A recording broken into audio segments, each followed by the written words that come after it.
Hello everyone and welcome to this video. Today I'm going to explain winch launchers and aborted departures. I'm going to show you how to do them and how not to do them, and explain how they work and how to not make the same mistakes as I do in this video.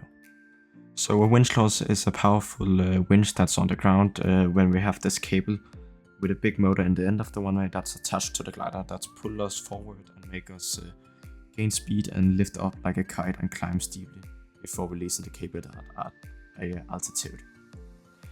But what happens if the cable breaks? We might be flying at 50, 100 or 200 meters in there, and that really depends on how we're gonna do the neck maneuver if this cable breaks, because that's what's pulling us up. Like we show in this video, the plane gets to around 200 meters before we have a cable break. Here, the pilot quickly moves the nose forward to get speed. He's too high up to land straight ahead, so he turns out to the left to make it to the runway. But what happens if we are lower to the ground? Like we see in this drawing, if we're lower to the ground, we can quickly move the nose forward, and instead of going around and go back to the field, we can just land straight ahead in the field, like I'm going to show in the next clip. So I'm going to make some mistakes in this video. I'm going to show you how not to do them when you go flying.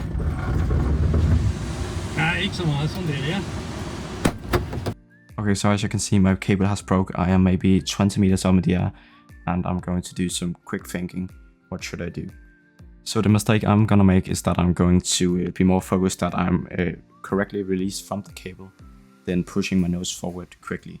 So my instructor quickly pulls my nose forward, and now we dive towards the runway to see if I can make it. I make the mistake of turning over to the left instead of landing straight ahead. You should not do that. You should just land variable straight ahead, preferably.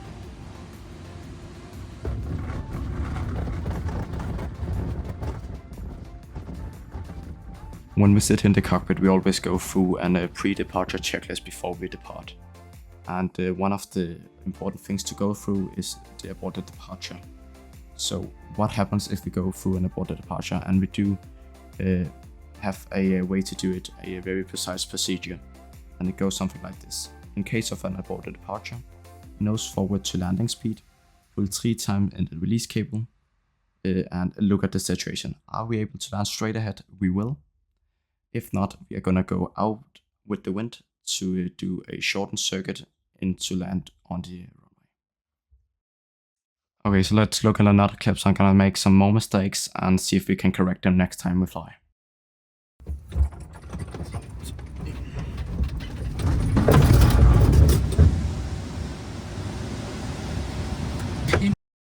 Okay, so now we're up again, even lower than before, maybe 15 meters. And I make the mistake of flying way too slowly during the departure. And I keep moving up, and my instructor quickly pushes my nose forward because I was leveling off instead of getting down to the runway. So again, I move a bit over to the left. That's the wrong thing to do. You should just be straight with the departure and aborted departure. So always land straight, and that's what the mistake I made too.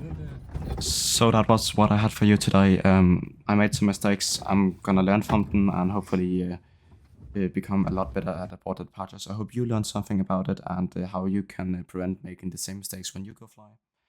And hope you enjoy watching, and see you again sometime soon.